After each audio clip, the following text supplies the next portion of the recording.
Okay, video reference right here. This bracket goes right here on the water pump. Okay, you can see it in the grand scheme of things. This one goes here.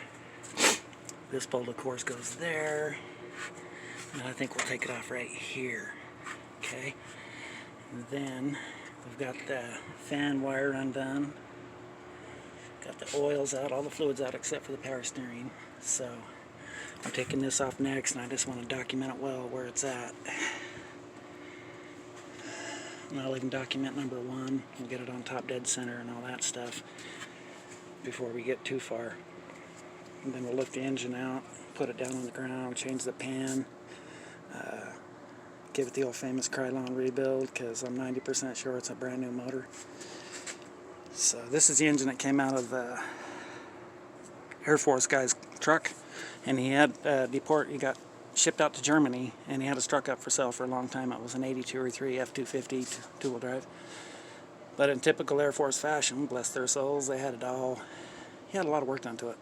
Whole front end was done and all this stuff, and I can't imagine how bad he felt when he had to call the wrecker to come get it. So, long story short, the wrecker that came and got it was my little brother's buddy, and they called me, and I ended up with it. Paid. He wanted $350 for it, and I had a whole bunch of catalytic converters. So by the time I got done with those, exchanging, I was $35 out of pocket for this. And then the intake and the oil pan was different colors. Well, the intake and the oil pan was the same colors, but the block was different colors and all this. So I think it was a crate motor.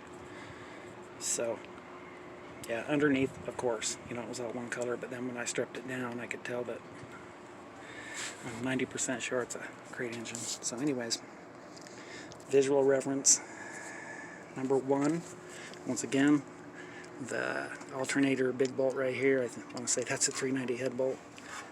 Then it comes down to here to the water pump, and over here to that, so it's perpendicular, well, whatever word you want to use for that right there. And then, like I say, we'll take these 2 off and this one, pull this off, then we'll have at the fuel system. But before we do that, we've got to drain the fluid out of this girl. So, okay, end number 1.